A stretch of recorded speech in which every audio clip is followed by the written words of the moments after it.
आप सभी भाई बहनों का आध्यात्मिक ज्ञानात्मक चैनल की संध्या बेला ज्ञान कक्षा में एक बार फिर स्वागत है। आज की चर्चा का विषय है माया। दूसरी पंक्ति में हमने मोह ममता लिखा है और तीसरी पंक्ति में हमने स्थूल शरीर लिखा है।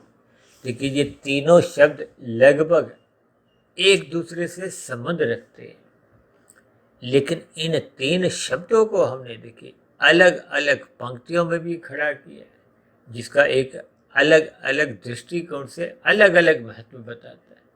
और दूसरी विशेष बात, इन तीन शब्दों को हमने अलग अलग रंगों से दर्शाकर प्रकृति के तीन गुणों की स्थितियों का एक तकनीकी रूप से बोध करवाने जा रहे हैं। क्योंकि कभी कभी कुछ अक्षर देखिए मिलते जुलते होते हैं, साधारण बोलचाल में हम उन पर कोई विशेष अंतर समझ नहीं पाते। क्योंकि हमारा देखिए ये आध्यात्मिक ज्ञानात्मक चैनल है। प्रतिदिन हम सुबह जो ब्रह्म मुहूर्त ज्ञान उपदेश कक्षा में विषय लेते हैं, वो तो शास्त्रों के सैद्धांतिक कथनों पर, सैद्धांतिक बातों पे ही आधारित प्रत्यक्ष रूप से होते हैं। लेकिन शाम को उन सैद्धांतिक बातों को थोड़ा आसान करने के लिए हम कुछ भौतिक विषयों द्वारा कुछ ऐसे शब्द लेते हैं जो एक साधारण मनुष्य को जल्दी से समझ में आ जाए, ताकि कुछ ना कुछ इस वीडियो का उसके ऊपर व्यवहार में, उसके मन मस्तिष्क पर कोई सकारात्मक परिवर्तन आए। क्योंकि ज्ञान जब तक टेकता नहीं है, तब तक वो आपके हमारे जीवन में कोई सकारात्मक परिवर्तन ला नहीं पाता। आपके हमारे व्यवहार में, आपके हमारी दिनचर्या में जब तक कोई परिवर्तन देखने को नहीं मिलता, तो आपके हमारे कर्मों में कोई सुधार आ नहीं पाता। जैसी जैसी स्थितियां चल रही होती हैं, या जैसा जैसा आपके हमारे अंतःकरण में स्वभाव होता है, स्वभाव का विपरीत देखिए कारण शरीर की स्थितियों से है। अब कारण शरीर में हम पिछले जन्मों के देखिए संस्कार लेकर आते हैं। वो संस्कार ही आपके हमारे जीवन को एक दिशा देते हैं। दिशा देने का अभिप्राय क्या है कि कारण शरीर में जिन जिन संस्कारों की प्रधानता होती है, वही आपका हमारा स्वभाव होता है। देखिए, स्वभाव रहता तो कारण शरीर में है, लेकिन वो प्रकट मन बुद्धि के स्तर पर, सूक्ष्म बुद्धि के स्तर पर विचारों द्वारा होता है, फुर्नों द्वारा होता है। विभिन्न प्रकार की जो आपके हमारे मन बुद्धि के स्तर पर कल्पनाएं उठती हैं, तरंगे उठती हैं, फिर जो उठी हुई तरंगे कहो, विचार कहो, वृत्तियां कहो, फुरने कहो, ये फिर आपके हमारे जो एक स्थूल शरीर की जो एक स्थितियां हैं। देखिए, स्थूल शरीर का अभिप्राय जो आपका हमारा ये एक भौतिक शरीर है, जो माता के गर्भ में आपके हमारे विषय भोगों का एक परिणाम है। ये स्थूल शरीर देखिए तामसी कहा गया, ये पदार्थों का बना है। ये पृथ्वी, जल, अग्नि, वायु, आकाश का बना है। और तकनीकी रूप से क्योंकि इसको तामसी कहा गया, हालांकि आपके हमारे जो 5 भोग विषय जिनके कारण ये स्थूल शरीर का निर्माण होता है, क्योंकि उनको भी देखिए तकनीकी रूप से तामसी कहा गया। इसलिए आज हमने देखिए स्थूल शरीर को काले रंग से दर्शाया। अब इसी स्थूल शरीर को देखिए हम कितना अधिक सजाते हैं, संवारते हैं और इसको भोगों में जाने की छूट दे देते हैं। हालांकि देखिए कोई स्थूल शरीर की वैसे विशेष कोई निंदा नहीं है, लेकिन भोगों के दृष्टिकोण से इस स्थूल शरीर की कोई एक प्रशंसा भी की नहीं जाती। देखिए, इन शब्दों को आप ध्यान से समझकर ही इनका एक गहरे अर्थ, भावार्थ आप समझ सकते हो। क्योंकि तमोगुण प्रकृति का एक निकृष्ट गुण है। देखिए, प्रकृति के तीनों गुण अपने अपने स्थान पर तो देखिए एक गलत नहीं है, लेकिन जब हम अपने जीवन में तमोगुण को अधिक महत्व देते हैं, रजोगुण को अधिक महत्व देते हैं, तो फिर सत्वगुण की अपने आप ही न्यूनता बन जाती है। देखिए, एक को महत्व देते हैं तो दूसरे के प्रति आपका हमारा एक उपेक्षा के भाव होते हैं। अक्सर आपने देखिए तराजू देखे होंगे ना, फल सब्जी आप लेते हो, आजकल तो देखिए डिजिटल एक तराजू आ गए। लेकिन क्योंकि मेरा उदाहरण तो देखिए जिसपे 2 वो पलड़े होते हैं ना, अब एक पलड़े में बाट रखा होता है, दूसरे पलड़े में कोई वस्तु, फल सब्जी जैसे हम तोलते हैं। अब जिसमें वजन अधिक होता है उस और वो झुक जाता है। देखिए, इस बात को आप अपने दिमाग में थोड़ा विचार करो कि हम प्रकृति के विषय भोगों को अधिक महत्व देते हैं, उनकी ओर हम झुके होते हैं।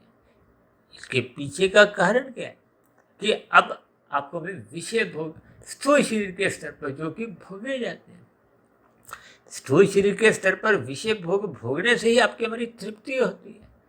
तो स्थूल शरीर के स्तर पर ही विषय भोगों को भोगने के लिए हम पुरुषार्थ करते हैं, धन कमाते हैं, भागदौड़ करते हैं। ये जो हम 20-25 वर्ष जो शिक्षा में, भौतिक शिक्षा में जो इतना धन भी लगाते हैं, समय भी लगाते हैं, किस लिए? ताकि आप में हम में एक योग्यता आए, काबिलियत आए, हम अपना व्यवसाय करें तो उसको हम कुशलतापूर्वक चलाने में समर्थ हों, अधिक धन कमा सकें, या आपके हमारी जो योग्यता इतने ऊपर हो कि आपको हमें एक अच्छे वेतन की नौकरी मिले। कुल मिलाकर धन कमाना आपके हमारे जीवन का एक लक्ष्य है। लेकिन धन तो अपने आप में कोई खाने की चीज़ नहीं है। कोई 2000 का नोट खाता नहीं है, कोई 500 का नोट खाता नहीं है। यानी कि इन नोटों से या अर्थ से या धन से हम भोग्य पदार्थों को खरीदने की एक समर्थ आ जाती है, जिसके फलस्वरूप फिर हम भोग्य पदार्थों को खाते हैं। ये जो 5 भोग्य विषय हैं, गंध, रस, रूप, स्पर्श और शब्द, ये आपके बड़े भोग विषय भी हैं। ये आपके बड़े स्थूल शरीर की एक सूक्ष्म तत्व भी हैं, जिनके कारण आपका हमारा माता के गर्भ में 9 माह 9 दिन में एक स्थितियाँ बनी। देखिए, ये सब स्थितियों को आपको हमें ज्ञानपूर्वक समझना चाहिए। देखिए, आज हमने माया शब्द की कहीं भी कोई निंदा उस दृष्टिकोण से नहीं की, जबकि शास्त्रों में तो देखिए माया को एक निंदा के रूप में लिया जाता है। क्योंकि माया क्या है कि जो दिखती तो है नहीं। इसके भी देखिए गहरे भावार्थ हैं। क्योंकि प्रकृति के जो 3 गुण हैं, इन 3 गुणों का जो विस्तार होता है वो एक माया है, दिखती है। देखिए, ये 24 तत्वों का ब्रह्मांड है। इसमें एक तत्व यानी कि प्रकृति के 3 गुण, तमोगुण, रजोगुण और सतोगुण, इन 3 गुणों का जो विस्तार 23 तत्वों में होता है, जो आपको हमारे दिखने में आता है। भले ही ये दिखने वाली जो माया है, ये बहुत करोड़ों अरबों वर्ष तक बनी रहती है। इसमें देखिए ये सृजन होता है, फिर पालन की स्थितियाँ होती हैं, और फिर जब इनका कार्यकाल समाप्त हो जाता है, भले ही करोड़ों वर्षों का होता है, तो फिर वो एक प्रलय की स्थितियाँ आती हैं। यानी कि ये माया को इस दृष्टिकोण से ये 23 तत्वों को अनित्य कहा गया है। अक्सर शास्त्रों में जो आपने सुनने में ये शब्द आए होंगे ना, ब्रह्म सत्यम जगत मिथ्या। जैसे हम सपने को कहते हैं ना झूठे, लेकिन जब हम देखते हैं तो बहुत अच्छे लगते हैं, चाहे अच्छे हो चाहे बुरे हो। सपना देखते समय झूठा नहीं लगता। वो तो जब हम उठते हैं, उठने का अभिप्राय जब हम एक जागृत अवस्था में आते हैं, तो आपको हमें वो देखा हुआ सपना झूठा लगता है। ठीक इसी तरह जब आपका महाराज ये जो स्थूल शरीर है, जो मोह माया के जगत में कहो, ये संसार में, देखिए स्थूल शरीर तो एक आयु लेके आया है। शास्त्रों में कहा गया कि हम प्रारब्ध में जाति आयु भोग लेके आते हैं। देखिए, बात से बात निकलती है तो स्थूल शरीर का उतना अधिक महत्व भोगों के दृष्टिकोण से नहीं है, जितना अधिक महत्व इसका कर्म जोनि के दृष्टिकोण से है, साधना जोनि के दृष्टिकोण से। इसीलिए तो भगवान श्री कृष्ण जी ने आपके हमारे स्थूल शरीर को एक विशेष संज्ञा दी है, रथ का नाम दिया है। अब रथ का अभिप्राय तो देखिए एक विशेष स्थिति से है। अब संसार में भी देखिए, जो आपके हमारे घरों में ये जो कार खड़ी है, एक कार भी लगभग रथ के समान ही है। अब कारों में भी देखिए अलग अलग स्थिति है, कोई 5 करोड़ की है, कोई 5 लाख वाली है। ये अलग अलग स्थिति है। ये आपको हमें ज्ञानपूर्वक जब बात समझ में आ जाती है कि स्थूल शरीर का कितना अधिक महत्व है, ये महत्व तो देखिए तभी समझ में आता है जब हम इस स्थूल शरीर द्वारा श्रद्धापूर्वक सत्संग करते हैं। ये माया को समझने के लिए हम प्रकृति के 3 गुणों के तह पर जाते हैं, गहरे तल पे उतरते हैं कि ये 3 गुण कैसे कैसे कार्य करते हैं। क्योंकि इन 3 गुणों से ही आपके हमारे 3 शरीर बने, स्थूल शरीर, सूक्ष्म शरीर और कारण शरीर। ये स्थूल शरीर के स्तर पर ही हम अपने सूक्ष्म शरीर को समझते हैं, सूक्ष्म शरीर के स्तर पर ही हम अपने कार्य शरीर को समझते हैं। और जब इन तीन शरीरों की स्थितियों का आपको हमें ज्ञान होने लगता है, तो फिर जो आपके हमारे भीतर जो चेतन तत्व है, आत्मा है, देखिए आत्मा सबकी ही समान गुण वाली है, उसका माया से कोई लेना देना नहीं, ये तो अज्ञानता अवश्य। देखिए चेतन तत्व का सजातीय संबंध किससे है? परमात्मा से है। वो संबंध हम भूल चुके हैं। किस लिए भूल चुके हैं? क्योंकि आपका हमारा जो एक शरीर है सूक्ष्म, जो कि अपने आप में तो तामसी है, ये मोह माया में, ये मोह माया किसकी है? माया की। देखिए ये तीन शब्द माया हमने सफेद रंग से दर्शाया है, क्योंकि ये सत्य है, ये झूठ नहीं है, यही एक ज्ञान है, इसलिए हमने इसको सफेद रंग से दर्शाया। क्योंकि प्रकृति के जो तीन गुण, तमोगुण, रजोगुण और सतोगुण, इन तीन गुणों की जब सम अवस्था होती है, उस स्थिति विशेष को देखिए माया कहा गया, प्रकृति कहा गया। जबकि उन तीन गुणों का जो एक विस्तार है, देखिए क्योंकि माया तो जड़ है, अब जड़ में किसी भी प्रकार का कोई अपने आप विस्तार तो हो नहीं सकता। देखिए आपके हमारे घरों में कितने ही यंत्र हैं, मिक्सी है, वॉशिंग मशीन है, गीजर है, फ्रिज है, ये सभी यंत्र अपने आप में देखिए एक जड़ है।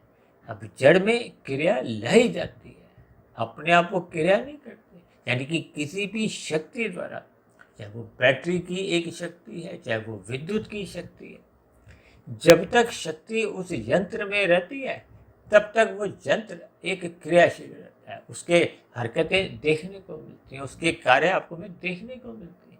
देखिए मैं जो बोल रहा हूँ, किस लिए बोल रहा हूँ? ये भी तो मेरी जिह्वा द्वारा मैं शब्द बोल रहा हूँ। मेरे हाथ पैर चलते हैं, ये किस लिए? स्थूल शरीर के, क्योंकि इसमें एक चेतन शक्ति आत्मा है, आत्मा परमात्मा। देखिए ये भले ही अलग अलग स्थितियाँ हैं, आत्मा को ज्ञान स्वरूप कहा गया है, परमात्मा को आनंद स्वरूप कहा गया है, लेकिन ये चेतन शक्ति है। इसलिए तो कहा गया आत्मा का देखिए माया से कोई प्रत्यक्ष रूप से कोई संबंध ही नहीं है, उसका सजातीय संबंध तो परमात्मा से है। लेकिन ये संबंध हम भूल चुके हैं। किस लिए? क्योंकि हमारी आत्मा का अधिकांश हिस्सा तो आवृत है। आवृत का अभिप्राय वो एक माया के सम्मुख है। माया के सम्मुख इसलिए क्योंकि हमने विषय भोगों को महत्व दिया। देखिए तराजू के जिस पलड़े पे अधिक वजन होता है, महत्व देते हैं, वहाँ झुक जाते। हम संसार की ओर झुके हुए हैं। झुकने का अभिप्राय देखिए मोह ममता से है। अब मोह का देखिए तकनीकी रूप से जो अर्थ है वो एक लगाव से है, मेरापन से है। कहते हैं ना ये मेरा, ये मेरा, ये मेरा कार, ये मेरा शरीर, ये मेरा मकान। यानी कि जब हम मेरापन की एक स्थिति के साथ बंधने लगते हैं, या यूं कहो कि देखिए मोह का अभिप्राय एक लेने की स्थिति से है। अक्सर हम संसार में कितना ही धन एकत्रित किस लिए करते हैं? ताकि हम अधिक अधिक विषय भोगों को सुख भोग सके। सुख भोगने की स्थितियां, ये सब लेने की स्थिति है। जब तक मनुष्य के मन बुद्धि के स्तर पर देने के बाद जागृत नहीं होते। देखिए आज हमने मोह के साथ एक शब्द क्या लिखा? ममता। देखिए मोह एक अलग स्थिति है, ममता एक अलग स्थिति है। अक्सर संसार में आपके हमारे बोलचाल में ये दोनों शब्द एक ही स्तर पर बोल दिए जाते हैं। इसलिए तो हमने देखिए मोह और ममता को एक रंगीन रंग से दर्शाया, क्योंकि ये एक संसारी शब्द है, संसार से ही जोड़ते हैं। भले ही मोह की तुलना में ममता शब्द में अधिक वजन है। अधिक वजन का अभिप्राय इसलिए क्योंकि मोह में लेने के भाव अधिक होते हैं, लोभ की स्थितियाँ होती हैं, संग्रह की स्थितियाँ होती हैं। ये जो हम पदार्थों का अधिक से अधिक आपको जब मोह होने लगता है, हम अपना बैंक बैलेंस अधिक करना चाहते हैं, हम प्रॉपर्टियाँ खरीदते हैं, शेयर में पैसा लगाते हैं, यानी कुल मिलाकर आपका हमें एक लेने की, जोड़ने की, संग्रह करने की प्रवृत्ति जब अनियमित हो जाती है, असाधारण होने लगती है, भले ही आपका हमारा जीवन यूं ही देखिए घटता जाता है। क्योंकि हम सभी भाई बहन तो देखिए एक आयु लेके हैं, आयु का संबंध देखिए आपकी हमारी सांसों से है, और सांसें किसकी है? स्थूल शरीर की। ये स्थूल शरीर एक सांसें जितनी भी लेता है, जब उसका एक अंत आने लगता है, समाप्ति की ओर होती है, तो फिर कोई ऐसा बहाना बन जाता है, कोई निमित्त ऐसा कारण बन जाता है कि आपकी हमारी मृत्यु हो जाती है।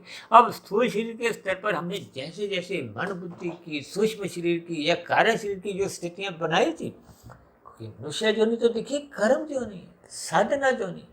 अब साधना करने का अभिप्राय कारण शरीर के शुद्धिकरण से है।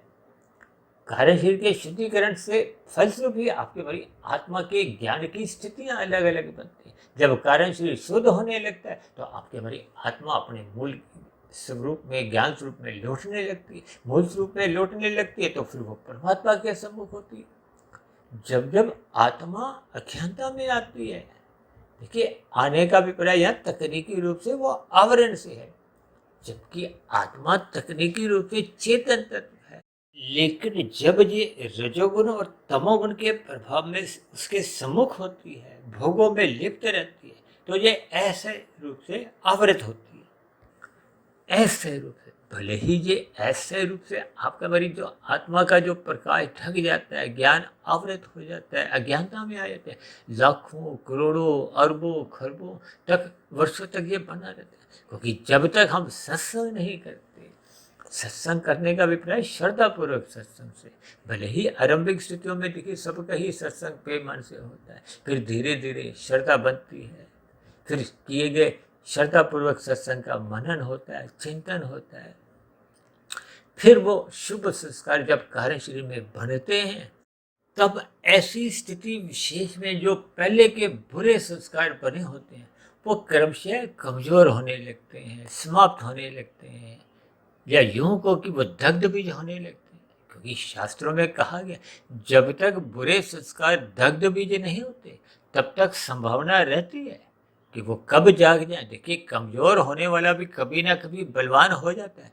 हम जब देखिए बीमारी से ग्रस्त होते हैं तो दवाई खा के कुछ और स्थितियों में इलाज करवाते हुए फिर हम बलवान हो जाते हैं। इसी तरह जब जब ये जो संस्कार बुरे हैं ये कमजोर हो जाते हैं साधना करते करते, लेकिन नष्ट नहीं होते, तो फिर कभी भी ये जाग जाते हैं। जैसे कहते हैं ना, कोई बुरा संस्कार सोया हुआ है, 20 साल तक सोया हुआ है। कोई चोरी का संस्कार सोया हुआ था, 20 साल से वो मनुष्य ईमानदार था, अब उसको कोई ऐसा अवसर मिला, उसने चोरी कर दी। तो इसका अभिप्राय क्या है कि वो चोरी का संस्कार अभी उसके कारण शरीर में मौजूद था, लेकिन वो 20 साल से वो सोया हुआ था, कुछ ऐसी स्थितियां नहीं मिली, परिस्थितियां नहीं मिली। देखिए संस्कारों की बहुत ही सूक्ष्म स्थितियां होती हैं, इसलिए तो हम बार बार कहते रहते हैं कि स्थूल शरीर से अधिक महत्व सूक्ष्म शरीर को दो, यानी कि मन बुद्धि को दो।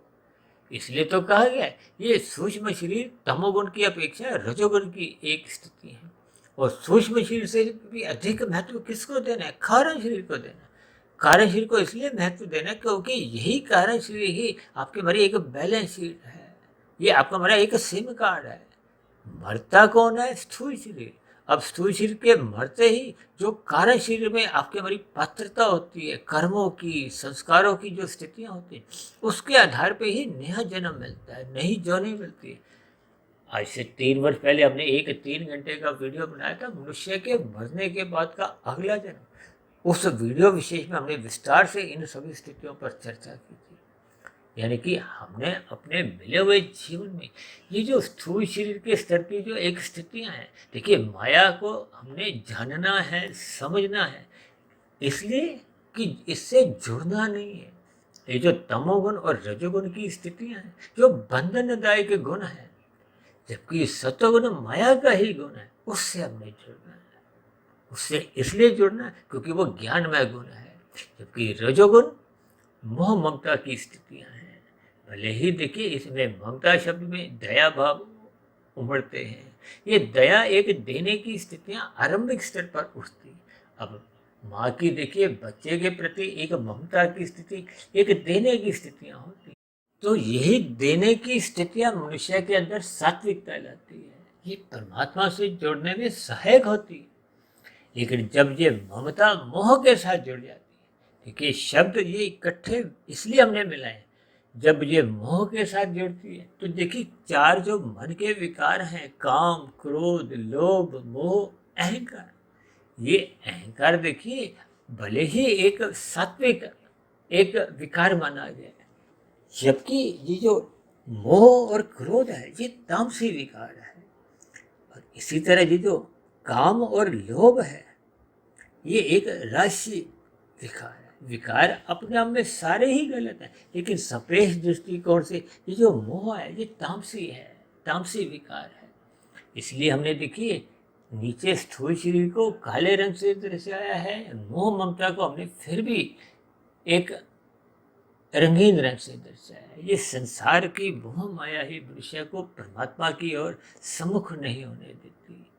जब हम माया को, प्रकृति के 3 गुणों के लक्षणों को ज्ञानपूर्वक समझ जाते, जिसको स्वयं भगवान श्री कृष्ण जी ने गीता में इन 3 गुणों के ज्ञान को गूढ़तम ज्ञान कहा है। और हम तो देखिए प्रतिदिन ही प्रकृति के 3 गुणों की चर्चाएं करते हैं। इनको तमोगुण को 1, रजोगुण को 10 और सत्वगुण को 100 से जोड़ते हैं। परमात्मा को हम कहीं कहीं 1000 से जोड़ते हैं, क्योंकि शास्त्रों में कहा कि तमोगुण से 10 गुना अच्छा रजोगुण है, रजोगुण से 10 गुना अच्छा सत्वगुण है, और सत्वगुण से भी 10 गुना अच्छा विशुद्ध सत्वगुण इसलिए कहा गया था क्योंकि विशुद्ध सत्वगुण की स्थिति आत्मा और परमात्मा की है। और आत्मा तकनीकी रूप से ज्ञान स्वरूप है, परमात्मा एक आनंद स्वरूप सत्ता है। जब आत्मा परमात्मा के सम्मुख होती है तो उसका ज्ञान आवृत नहीं होता, क्योंकि वो परमात्मा आनंद स्वरूप। लेकिन जब माया परमात्मा से विमुख होती है और संसार के सम्मुख होती है, तो फिर जिस गुण विशेष के सम्मुख होती है उसी का ही रंग उसके कारण शरीर में बनता है, कर्माशय बनता है, संस्कार बनते हैं। इन सभी स्थितियों को, माया को समझना हो, आत्मा को समझना हो, परमात्मा से जुड़ना हो, इन सभी स्थितियों के ज्ञान को तब तक मनुष्य समझ नहीं पाता जब तक वो श्रद्धापूर्वक सत्संग नहीं करता। इसलिए आज हमने माया शब्द को देखिए सफेद रंग से दर्शाया। इसका अभिप्राय ये है कि हमने सत्वगुण से जुड़ना है। सत्वगुण से इसलिए जुड़ना ताकि आपको में ज्ञान में स्थिति में स्थित हो, आपको में रजोगुण और तमोगुण की स्थितियों का बोध हो। इन सभी स्थितियों को जब हम ज्ञान पूर्वक एक अध्ययन करते हैं, चिंतन करते हैं, इसलिए तो हम बार बार कहते हैं रात को जल्दी सो जाना भी, क्योंकि रात को मोहनात्मक स्थितियाँ होती हैं। एक मोहनात्मक स्थितियों में आपका मेरा ज्ञान लाभ होता नहीं है, बल्कि हानि की स्थितियाँ बनने की संभावनाएं रहती हैं। और जब मनुष्य सुबह ब्रह्म मुहूर्त में सोया रहता है, यानी जब सत्वगुण की एक शुद्धतम स्थितियाँ होती हैं, वो गुजरे हुए तमोगुण से और आने वाले रजोगुण से लगभग प्रभावित नहीं होता, इसलिए तो उसको ब्रह्म मुहूर्त कहा गया, अमृत बेला कहा गया। उस स्थिति विशेष में जब मनुष्य सोया रहता है तो फिर वो अपने जीवन में आध्यात्मिक उन्नति के दरवाजे खोल नहीं पाता, लाभ कमा नहीं पाता। इन सभी स्थितियों पर ही चिंतन हमें ज्ञानपूर्वक करना होगा। इस माया को हमें समझना होगा, ताकि मोह ममता में हम देखिए कम से कम मोह की स्थिति से अपने आप को अलग करें, ताकि स्थूल शरीर की जो एक स्थिति है भले ही वो तामसी है, उसके महत्व को समझते हुए साधना करते हुए हम ये जो कारण शरीर को पूर्ण रूप से शुद्ध करें, ताकि कारण शरीर जब समाप्त हो जाता है, जब कारण समाप्त होता है तो फिर कार्य उत्पन्न ही नहीं होता। ये कार्य गया 84 लाख प्रकार की जो। इन सभी स्थितियों पर आपको हमें चिंतन करते हुए अपनी ज्ञान में स्थिति को एक पुनः स्थापित करना होगा, जिसके लिए सत्संग करना अनिवार्य है। इन सभी स्थितियों पर आप चिंतन करें और यथासंभव अपनी आध्यात्मिक उन्नति करने के लिए, अपनी आध्यात्मिक उन्नति के दरवाजे खोलने के लिए हमें ब्रह्म मुहूर्त में उठना होगा। इस माया की स्थितियों को ज्ञानपूर्वक समझना होगा और इस मोह ममता की जो एक स्थितियों से ज्ञानपूर्वक एक वैराग्य लेते हुए परमात्मा की सम्मुखता बढ़ाते रहना होगा, ताकि मिला हुआ जीवन सफल हो, सार्थक हो। तो ऐसी सभी शुभ स्थितियाँ हम सभी भाई बहनों के जीवन में बनने लगे। इन्हीं शुभकामनाओं के साथ चर्चा विशेष को यहीं विश्राम देते हैं। कल सुबह फिर मिलते हैं ब्रह्म मुहूर्त ज्ञान उपदेश कक्षा में। तब तक आप अपने आध्यात्मिक मित्र सुधीर भट्ट या फकीर को इजाज़त दें। आप सभी भाई बहनों को बहुत बहुत शुभ रात्रि और सुबह ब्रह्म मुहूर्त में उठने के लिए मेरी ओर से आप सभी भाई बहनों को बहुत बहुत शुभकामनाएं। फिर भी चर्चा से संबंधित आपके मन में कोई प्रश्न उठ रहे हो, कोई मेरी कही गई बातों पर आपको कोई शिकायत हो, आपत्ति हो, तो आपके प्रश्नों के साथ साथ आपकी शिकायतों का, आपत्तियों का सदा ही नीचे दिए गए कमेंट्स बॉक्स पर स्वागत है। चर्चा विशेष को ध्यानपूर्वक सुनने के लिए आप सभी भाई बहनों का बहुत बहुत धन्यवाद।